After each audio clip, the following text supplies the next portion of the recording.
안 됩니까? 굉장히 만족하면서 사용하고 있는 렌즈입니다. 작가님 말씀 들어보니 저도 아주 탐이 납니다. 안녕하세요, 백화장입니다. 요즘 날씨가 가을가을하죠? 여러분들은 어떤 가을을 보내고 계신가요? 아름다운 가을을 그림같이 기록하는 여행 사진 작가들은 어떤 장비를 쓰고 어디서 인생샷을 찍는지 궁금하시다는 유저분들의 질문사항을 해결하고자 여행사진 작가 김소망님을 모시고 여행사진 작가의 출사 장비 소개와 함께 출사지를 추천받는 시간을 가지려고 합니다. 기대되시나요?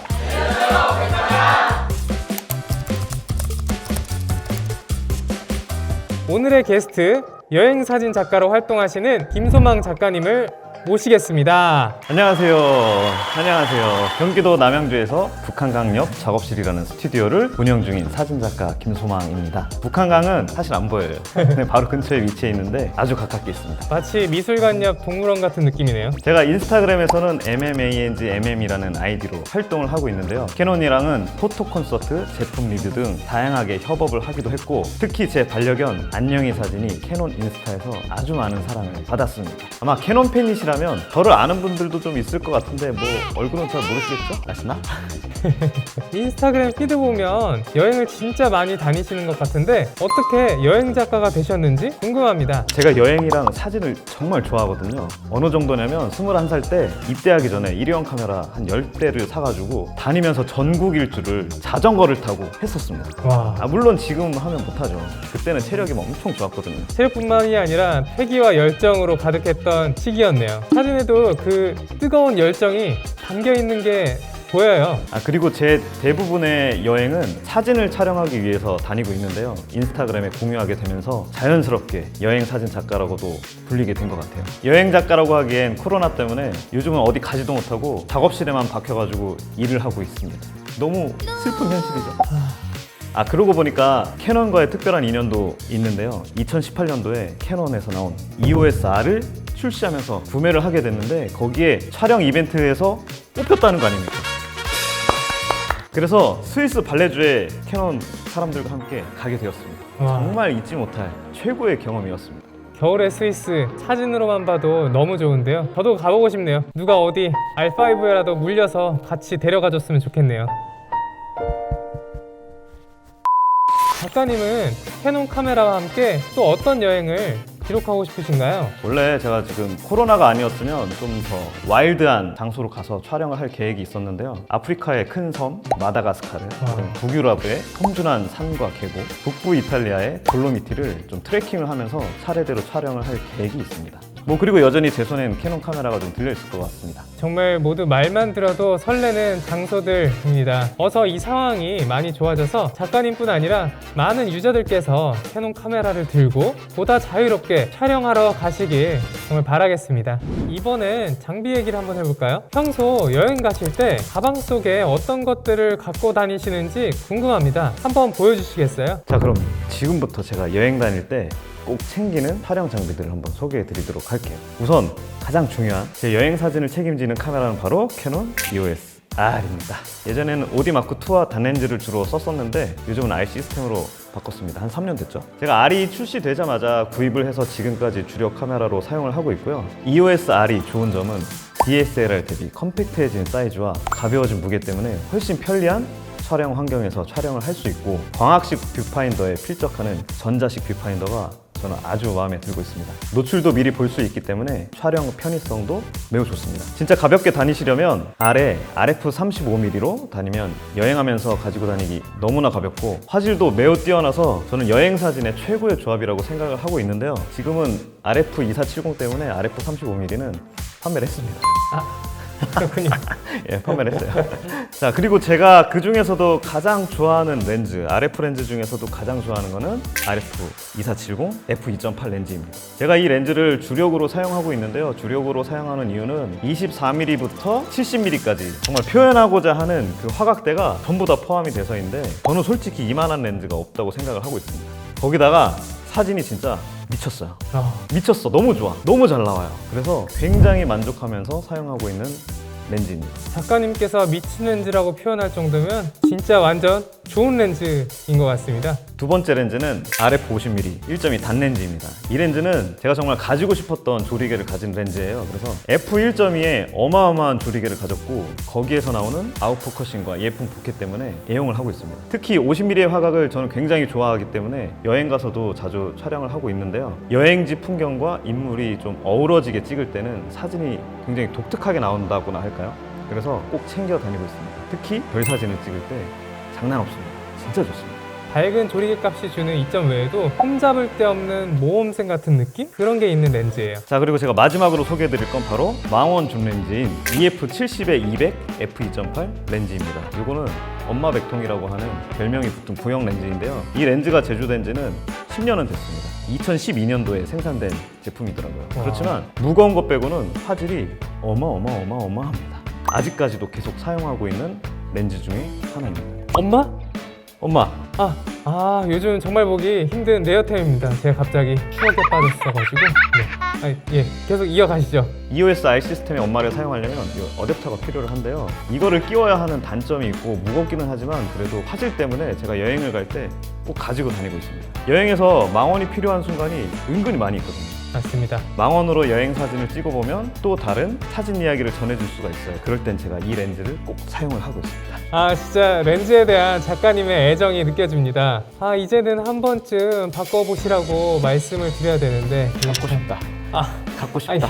아니, 그 말씀을 못 드리겠네요. 애정이 너무 느껴져서.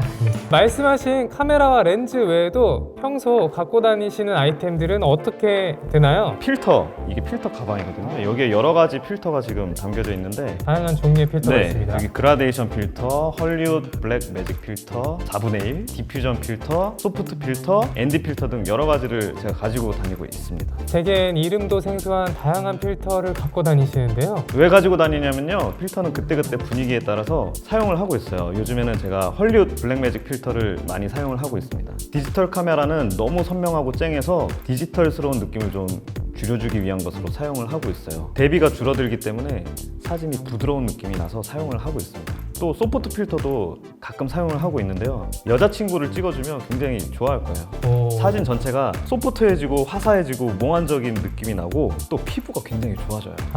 그런 표현을 해주기 때문에 여친을 꼭 찍어주시면 아주 좋아하실 겁니다. 여러분, 여친이나 남친 사진은 뭐다? 소프트 필터.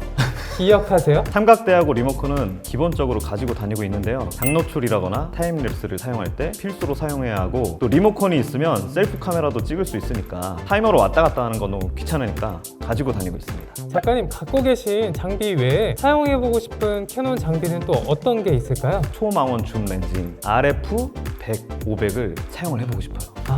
네. 이게 그렇게 좋다는 소문이 있다던데. 진짜 좋죠. 진짜 좋습니다. 어때, 안 됩니까? 안 됩니까? 제가 아기자기하고 부드러운 감성의 사진은 이미 많이 촬영해봐서 요즘은 뭔가 거칠고 좀 야생적이고 남성적인 사진을 좀 찍어보고 싶거든요. 왠지 마다가스카르에서 RF 100-500을 쓰는 작가님의 모습을 상상해보게 됩니다. 제가 한번 힘 좀 써보겠습니다. 최근 발매된 RF1435 F4L 광각 줌렌즈 사용해보셨잖아요. 써보니 어떠셨나요? 제가 RF 1435 F4 렌즈가 출시되기 한 달 전부터 미리 사용해볼 기회가 있어가지고 사용을 해봤습니다. 백 과장님 덕분에 감사합니다. 근데 처음에 렌즈를 받아보자마자 어떤 생각이 들었냐면 엄청 가볍네였어요. 그래서 이 렌즈를 가지고 강원도 영월이랑 평창을 잠시 다녀왔는데 일단 너무 가벼우니까 가지고 다니기가 정말 편하고 좋았습니다. 13mm를 써보니까 넓더라고요. 엄청났어요. 네. 한눈에 들어오지 않는 그런 장면을 모두 담을 수 있으니까 거대하지만 너무 가까워서 화각이 모자라는 상황에서는 굉장히 만족하면서 촬영을 했습니다. 게다가 화질도 매우 뛰어났고요. 작가님 말씀 들어보니 저도 아주 탐이 납니다. 원래 제가 은하수 촬영 계획이 있었는데 빌려준 기간이 하필 보름달 기간이어서 찍을 수 없었다는 안타까운 사연이 있었습니다. 보름달이 잘못했네요. 더 길게 사용했으면 참 좋았을 것 같은데 어떻게 안 됩니까? 안 됩니까? 어떻게든 되겠죠. 말을 너무 흐리시네. 주머니에 넣어서 갖고 가시면. EOS R3 출시가 임박했습니다. R 시스템 첫 출시부터 함께 하셨는데 R3에 대한 작가님의 기대는 남다를 것 같아요. 그냥 뭐 한마디면 충분하죠. 갖고 싶다.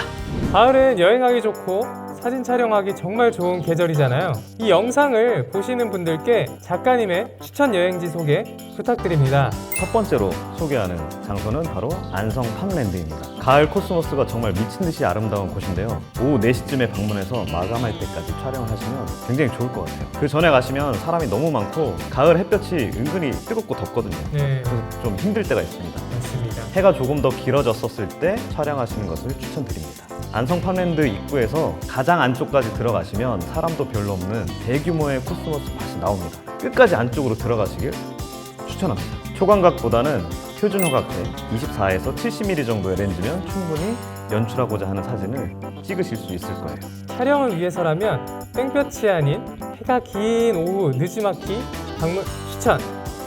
두 번째로는 제주도의 새별오름입니다. 굉장히 유명한 장소이긴 하지만 가을 10월 중순에서 11월 중순에 가면 엄청난 억새를 목격을 하실 수 있을 거예요. 오름 전체가 억새로 뒤덮여 있기 때문에 어느 시간대에 가도 너무나 예쁜 장면을 맞이하시게 될 겁니다. 극적인 장면을 좀 연출을 하고 싶으시다면 일출 시간과 일몰 시간을 노리시는 것을 바랄게요. 근데 한 가지 주의할 점이 있는데 바람이 엄청나게 세게 불거든요. 그리고 굉장히 춥습니다. 그러니까 두꺼운 외투는 꼭 준비를 하시고 가셔야 합니다. 한 가지 팁을 드리자면 일출과 일몰 시간은 노출을 플러스 1에서 2 정도를 해서 촬영을 하시면 역광에서 찍을 때 해가 비치는 분위기를 더욱 극적으로 끌어올릴 수 있을 거라고 생각을 하고 있습니다. 조리개는 F4에서 8 정도가 적당할 것 같네요.